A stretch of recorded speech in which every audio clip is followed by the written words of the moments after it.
एक अमीर परिवार में हुई थी। उसके पति का बहुत बड़ा कारोबार था, सब कुछ बहुत अच्छा चल रहा था। लेकिन कुछ सालों के बाद उसके पति की एक गंभीर बीमारी से मृत्यु हो गई। अब इंदुमती के पास रह गई थी केवल अपनी दो बेटियां, किरण और कविता। किरण बड़ी थी और कविता छोटी, जो अभी ज्यादा बड़ी नहीं थी। इंदुमती एक बहुत ही समझदार और चतुर महिला थी, इसलिए उसने बहुत जल्दी अपने पति का सारा कारोबार संभाल लिया। अब सब कुछ बहुत अच्छा चल रहा था। समय के साथ उसकी बेटियां और बड़ी हो गई।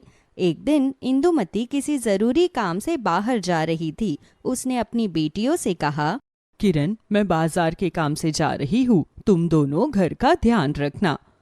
ठीक है माँ, आप कब तक आ जाओगी? बस शाम तक आ जाऊंगी, तुम दोनों घर का ध्यान रखना।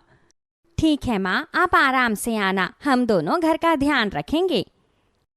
ठीक है, मैं जा रही हूँ, शाम को मिलूंगी। इंदुमती चली जाती है। इधर किरण और कविता घर के काम पूरे करने में लग जाते हैं। किरण और कविता दोनों ही बहुत समझदार बहनें थी। वो इंदुमती के साथ हर काम में हाथ बटाती थी और बहुत जल्दी वो सीख रही थी जो भी इंदुमती कारोबार के लिए करती थी। शाम हो जाती है, लेकिन इंदुमती काफी देर तक नहीं लौटती। कविता, मुझे तो अब चिंता हो रही है, माँ अभी तक नहीं आई। हाँ दीदी, मुझे तो बहुत चिंता हो रही है। माँ बोल कर गई थी कि शाम तक आ जाएंगी, अब हम क्या करें? इतनी बार फोन भी कर लिया, लेकिन माँ उठा ही नहीं रही है। थोड़ी देर रुकते हैं, फिर ढूंढने चलेंगे। दीदी, माँ नहीं आई अभी तक, चलो ना हम उन्हें ढूंढने चलते हैं। हाँ चलते हैं अब। किरण और कविता दोनों ही घर पर ताला लगाकर माँ को ढूंढने चल पड़ते हैं। उधर इंदुमती लौट जाती है। जब वो घर पहुंचती है तो ताला देखती है। उसे चिंता होती है कि दोनों बहनें गई कहाँ, वो ढूंढने जाए तो कहाँ जाए। अब वो परेशान हो जाती है। वो अपने पड़ोस में रहने वाले धनीराम काका की मदद लेने की सोचती है और धनीराम काका के घर जाती है। धनीराम काका, क्या आप मेरी मदद करेंगे? क्या हो गया बेटी? काका, मैं काम से बाजार गई थी, बेटियों को बोल कर गई थी कि मैं शाम तक आ जाऊंगी, लेकिन मुझे काफी देर हो गई। मैंने फोन भी किया घर पर, लेकिन किसी ने नहीं उठाया। मुझे लगा कि शायद उन्होंने फोन की घंटी नहीं सुनी होगी। बस यही सोचकर जब वापस लौटी तो दोनों में से कोई भी घर पर नहीं था और घर पर ताला लगा था। अब मुझे बहुत चिंता हो रही है काका, मैं उन्हें कहाँ ढूंढूं? ये तो बहुत बड़ी समस्या है बेटी। रात होने वाली है, कहीं भटक गई तो फिर कहाँ ढूंढेंगे उन्हें? तुम फोन करो ना उन्हें। वो तो मैंने कितनी ही बार कर लिया, लेकिन नहीं उठा रही है। इसीलिए मैं आपके पास आई हूँ ताकि उन्हें ढूंढने में मदद हो। हाँ हाँ बेटी, चलो अभी चलते हैं। मैं जरा तुम्हारी काकी को बोल कर आता हूं, वो ऊपर वाले कमरे में है। धनीराम अपनी पत्नी से पूछकर इंदुमती के साथ बच्चियों को ढूंढने निकल जाता है। वो आसपास के लोगों से पूछते हैं, कोई भी नहीं बता पाता। अब इंदुमती रोने लगती है। मुझे क्या पता था ऐसा हो जाएगा, वरना मैं थोड़ा जल्दी आ जाती, किसी और दिन अपना काम पूरा कर लेती। रोती क्यों हूं बेटी? तुम्हें थोड़े ना पता था कि बेटियां इस तरह घर से चली जाएंगी। हाँ, लेकिन अब मैं क्या करूं? अब जब तक वो मुझे मिल नहीं जाती मैं खुद को ही कोसती रहूंगी। लेकिन वो घर से क्यों निकली जब तुम उन्हें कहकर गई थी कि तुम शाम को लौटोगी? उन्हें यही लगा होगा कि माँ अब तक नहीं आई, ढूंढने गए होंगे मुझे। जल्दी चलो, पुलिस के पास चलते हैं। हाँ चलिए, अब यही करना होगा। दोनों पुलिस के पास जाते हैं। पुलिस उनकी बात सुनकर अपने तरीके से बच्चियों को ढूंढने में लग जाती है। काफी समय बीतने के बाद भी बच्चियां कहीं नहीं मिलती। इंदुमती भी अब उम्मीद छोड़ चुकी थी। घर लौटती है तो देखती है कि उनके फोन तो यहीं घर पर है। वो अब अपने कारोबार में ही मन लगाती थी, लेकिन रात होते होते उसे बच्चियों की याद आने लगती थी। वो रोती थी, लेकिन किसी तरह खुद को संभाल भी लेती थी। एक दिन वो अपने घर में बैठी अपनी बेटियों के बारे में सोच रही थी कि दरवाजे पर दस्तक होती है। वो दरवाजा खोलती है तो सामने उसकी बेटियां खड़ी होती है। उसे समझ नहीं आता कि अपनी खोई हुई बेटियों को सामने देखकर वो क्या करे, खुश होए या रोए। किरण, कविता, तुम दोनों यहाँ पर? मुझे तो यकीन ही नहीं हो रहा कि मैं तुम दोनों को सामने देख रही हूँ। कहाँ चली गई थी तुम दोनों? माँ, हमें अंदर नहीं बुलाओगी? ओह हाँ, मैं तो खुशी के कारण भूल ही गई थी। आओ बेटा। चलिए दीदी। बताओ, कहाँ थी तुम दोनों? और तुम दोनों ने ये क्या हाल बना रखा है? क्या हुआ ऐसा इन दिनों में? माँ, जब हम दोनों आपको ढूंढने निकले थे, हमें एक संत बाबा मिले। हमने सोचा कि हम उनसे पूछते हैं, हो सकता है वो हमें कुछ बता सके। हाँ, और इसीलिए हमने उनसे आपके बारे में पूछा। उन्होंने ध्यान लगाया और बताया कि आप हमें पश्चिम दिशा की तरफ मिलेगी। हाँ, और इसीलिए हम दोनों भी उसी दिशा में आपको ढूंढने चल पड़े। लेकिन बहुत आगे तक जाने के बाद भी आप हमें कहीं नहीं मिली। बाबा ने हमें कहा था कि आप किसी लाल रंग की इमारत के पास खड़ी मिली। लाल इमारत? हाँ, मैं खड़ी थी। मैं टैक्सी का इंतजार कर रही थी, लेकिन शायद तुम्हारी नजर नहीं पड़ी होगी। हाँ, आप हमें नहीं मिली। हमारे फोन भी घर पर छूट गए थे। हम आपको ढूंढते ढूंढते थक गए थे और वहीं बैठ गए। नींद कब आई पता ही नहीं चला। इंदुमती उन दोनों की बात सुन रही थी और साथ में उसकी आंखों से आंसू भी बह रहे थे। हाँ माँ, और हमारी नींद तब खुली जब कुछ बंदर हमारे कपड़े खींचने लगे। हम दोनों भागकर बचने के लिए एक खाली ट्रक के पीछे वाले हिस्से में जाकर छुप गए और इंतजार करने लगे कि वो बंदर वहां से जाए तो हम बाहर निकले। लेकिन वो बंदर वहां से जा ही नहीं रहे थे। हाँ, और अचानक वो ट्रक चल पड़ा। अब हम क्या करते? ट्रक से उतर नहीं सकते थे, वरना बंदर पीछे पड़ जाते और आगे जाकर उतरते तो चोट लगती। हम इंतजार करने लगे कि ट्रक रुके तो हम उतरे। ट्रक रुका तो हम एक जंगल में आ गए थे। तुम दोनों इतने बड़े कष्ट में थी, मुझे तो पता तक नहीं था। लेकिन मुझे तुम्हारी चिंता हमेशा रहती थी। तो फिर तुम अब तक कहाँ थी? माँ, जब हम ट्रक से उतरे तो हमें पता नहीं था कि हम कहाँ हैं। हम दोनों वहाँ से आगे बढ़े तो ट्रक ड्राइवर ने हमें रोक लिया। किरण और कविता इंदुमती को अपनी कहानी सुना रही थी। इंदुमती को बस किसी तरह ये जानना था कि उसकी बेटियों को ये गरीबी से भरा जीवन क्यों जीना पड़ा। तो फिर उसके बाद क्या हुआ? माँ, वो थोड़े बुजुर्ग थे। उन्होंने हमें आगे जाने से रोक दिया। उन्होंने कहा कि आगे बहुत घना जंगल है, इसलिए वो हमें अकेले उधर नहीं जाने देंगे। हम रोने लगी और उन्होंने हमें कहा कि हम उनके घर चले, वहाँ चलकर आराम से जब तक चाहे रहे। फिर हम उनके घर गए और वहाँ रहने लगे। माँ, उनकी हालत देखकर हमें बहुत दुख होता था। हमें लगा कि आज तक हमने कितना सुखी जीवन जिया था, लेकिन आज हमें जब खुद गरीबी का जीवन जीना पड़ा तब हमें पता चला कि गरीब के लिए जीवन कितना कठिन होता है। हमने यही सोचा कि हम अब इनकी पूरी सेवा करेंगे। लेकिन हमें आपकी भी चिंता थी। एक दिन उनकी तबीयत काफ़ी खराब थी। हमने उनसे कहा कि हम आपके पास जाना चाहते हैं। उन्होंने हमसे कहा कि बस उनकी तबीयत ठीक हो जाए तो वो खुद हमें छोड़ने आएंगे। अकेले हम नहीं पहुंच पाएंगे, रास्ता समझ नहीं आएगा। हम बस उनके ठीक होने का इंतज़ार करने लगे। उनकी तबीयत इतनी ज़्यादा खराब थी कि उन्हें ठीक होने में समय लग गया। बस तब तक हम वहीं रह गए। फिर जब वो ठीक हुए तो वो हमें यहाँ छोड़ने आए। इंदुमती ये सारी कहानी सुनकर बहुत हैरान हुई और उसे बहुत तकलीफ हुई कि उसकी बेटियों को उसने कभी कष्ट नहीं होने दिया जीवन में, और आज वो दोनों एक गरीबी की जिंदगी जी रही थी। लेकिन उसने पूछा, तुम कह रही हो कि वो ट्रक ड्राइवर तुम्हें छोड़ने आए थे, लेकिन वो है कहाँ? तुम दोनों तो यहाँ मुझे किसी के साथ नहीं दिखी। ओह माँ, हम तो आपसे बात करने में भूल ही गए, उन्हें भूल गए। हाँ माँ, वो बाहर ही है। हमने उन्हें कहा था अंदर आने को, लेकिन वो नहीं आए। उन्होंने कहा कि वो नहीं आ पाएंगे, वो बस छोड़ने आए हैं और वापस मिलकर चले जाएंगे। अरे, तो मुझे जाना होगा। उन्हें धन्यवाद कहना है कि उन्होंने मेरी बेटी का इतना ध्यान रखा। पापा, आपने मेरी बेटियों का इतना ध्यान रखा, आपका धन्यवाद। नहीं नहीं, धन्यवाद क्यों? वो मेरी भी बेटी ही तो है। उन्होंने तो मेरी बेटियों की तरह सेवा भी की। मुझे तो बल्कि बुरा लगता है कि तुम्हारी बेटियों को गरीबी में इतने दिन जीवन जीना पड़ा। नहीं बाबा, बल्कि हमें तो लगा कि आज हमें जीवन में कई सबक मिले हैं। हाँ बाबा, ये हमारे जीवन के सीखने वाले क्षण थे। मैं जो इन्हें शायद जीवन में कभी नहीं सिखा सकती थी, वो इन्होंने आपके साथ रहकर सीख लिया। और गरीब होना कोई गलत तो नहीं है, ये तो अपना अपना भाग्य है।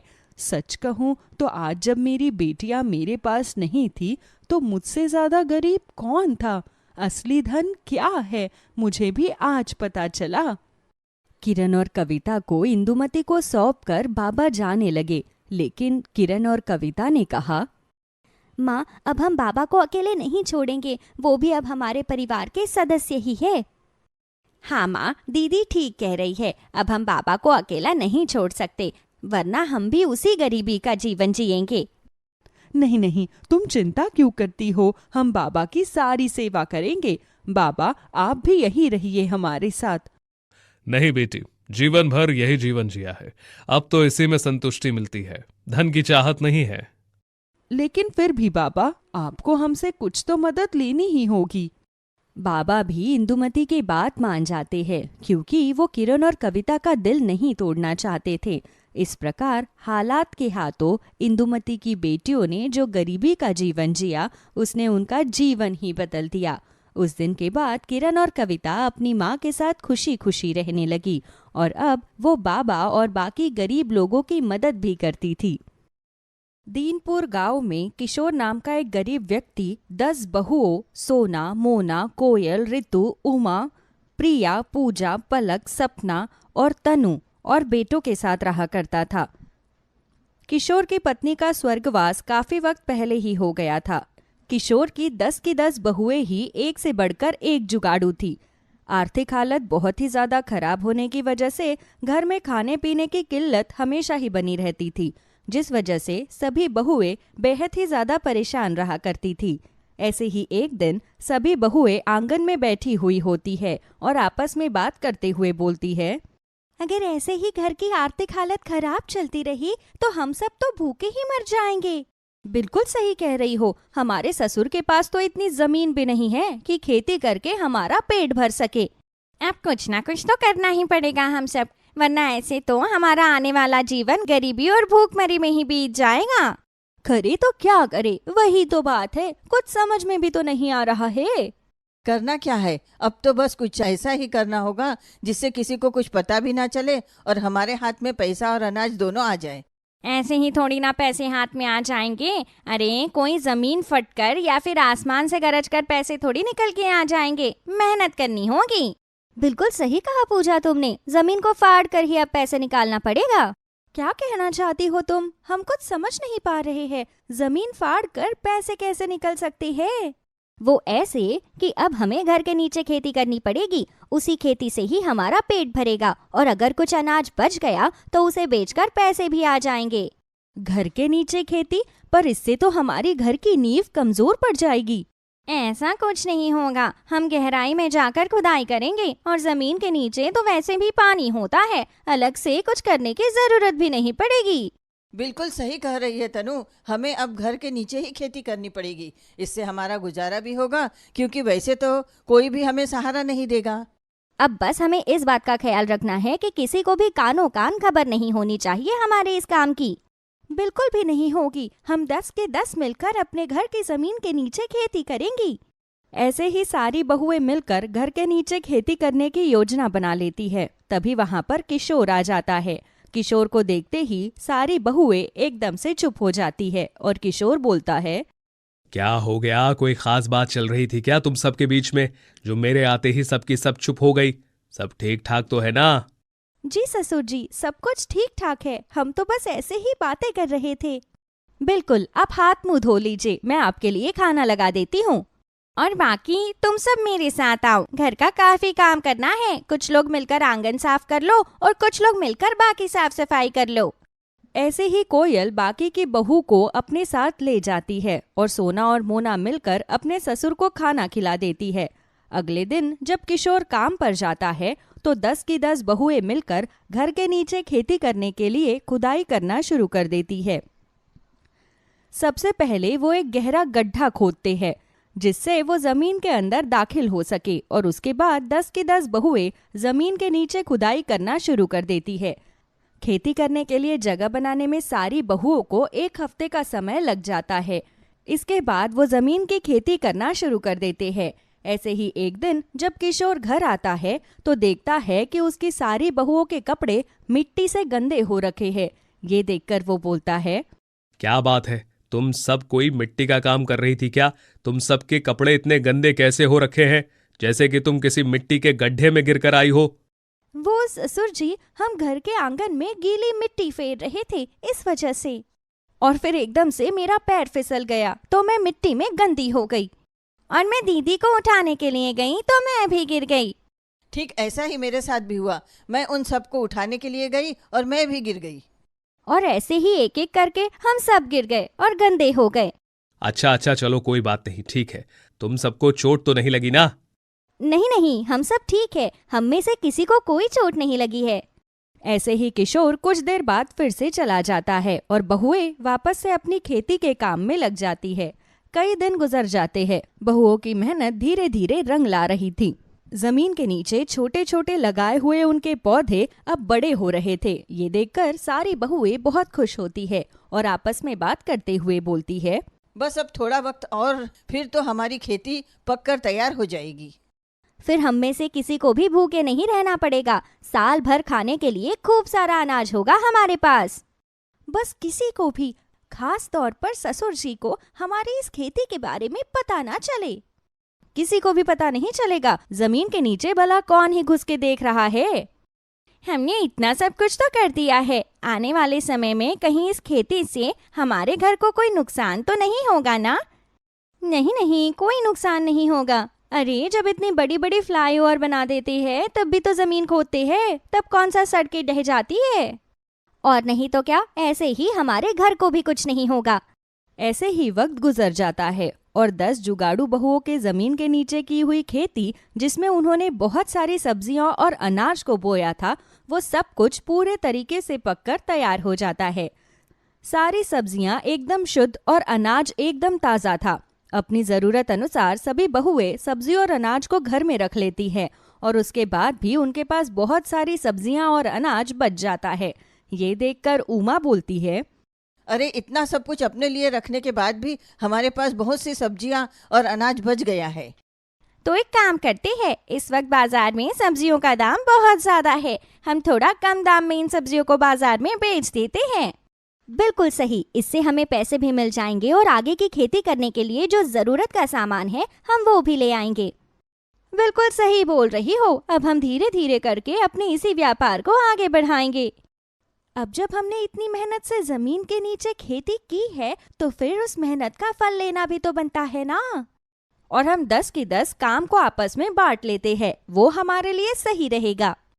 हाँ, हम 5-5 की टीम बना लेते हैं। पहले 5 बहुएं बाजार में सब्जी बेचने के लिए जाएगी और बची हुई 5 खेती का ध्यान रखेगी। उसके बाद फिर से ड्यूटी बदली जाएगी।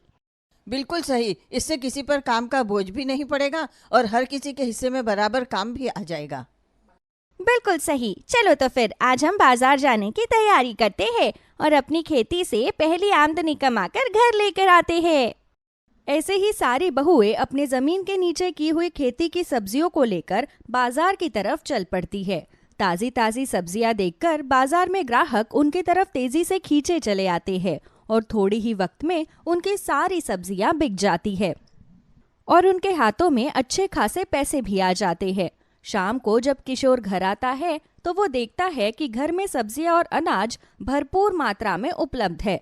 ये सब कुछ देखकर वो हैरान हो जाता है। तभी वहाँ उसकी सारी बहुएं आती है और किशोर बोलता है, अरे ये घर में इतना सारा अनाज और सब्जी कहाँ से आ गई? कौन लेकर आया है ये सब कुछ? ये सब कुछ हमने अपने घर पर ही उगाया है ससुर जी, हम सबकी मेहनत है ये। घर पर उगाया है? पर कहाँ पर? हमारे पास तो खेती करने के लिए जमीन भी नहीं है बहू, तो फिर ये सब कैसे? ससुर जी, अपने घर की जमीन में खेती की है हमने। इतने दिनों से हम सब वही करने में तो लगी हुई थी। अब अपने आर्थिक हालातों को कैसे ना कैसे करके तो हमें सही करना ही था, इसलिए हमने जमीन के नीचे खेती करने का फैसला किया और ये सब कर दिखाया। ये सारा अनाज और सब्जियां हम सबने अपनी मेहनत से उगाई है और आपको पता है इसके हमने पैसे भी कमाए हैं ससुर जी। पैसे कमाए? पर कैसे बहू? बची हुई जितनी भी सब्जियां थी उन सबको हमने बाजार में बेच दिया। ताजी सब्जियां देखते ही लोगों ने जल्दी से उन्हें खरीद लिया। मानना पड़ेगा, तुम 10 जुगाड़ू बहू का दिमाग तो बहुत तेज निकला। इतने अतरंगी ढंग से खेती करते हुए मैंने कभी किसी को नहीं देखा। तो आप भी कब तक मेहनत करते ससुर जी? आखिर जब घर हम सबका है तो फिर मेहनत भी तो हम सबको बराबर की करनी चाहिए ना। आप अकेले सब क्यों करे? अब हमारे घर में किसी चीज की कोई कमी नहीं होगी, ना अनाज की, ना सब्जी की, ना पैसों की। बाकी सब की तरह हम भी अब आराम का जीवन जिएंगे। हो सके तो आने वाले समय में हम सब्जी अनाज के साथ फल उगाना भी शुरू कर देंगे। सच में मैंने सोचा ही नहीं था कि ऐसा भी कुछ हो सकता है। पर मैं खुश हूं कि तुम 10 के 10 मिलकर अपनी एकता की ताकत से इतना अच्छा काम कर सकते हो। बस ससुर जी, अब आपके आराम के दिन हैं। अब मेहनत आपकी बहुएं करेंगी और आप बस सुख से आराम से अपना जीवन बिताएंगे। और नहीं तो क्या, अब आपको किसी चीज के लिए चिंता करने की कोई जरूरत नहीं है। हम सब जुगाड़ू बहुओं का ये जुगाड़ सारी जिंदगी हमारा साथ निभाएगा और फिर कभी कोई जुगाड़ लगाने की जरूरत ही नहीं पड़ेगी। अरे सब बातें ही करते रहेंगे या फिर खाना पीना भी बनाएंगे? बिल्कुल बनाएंगे, और आज तो सबकी पसंद का खाना भी बनेगा।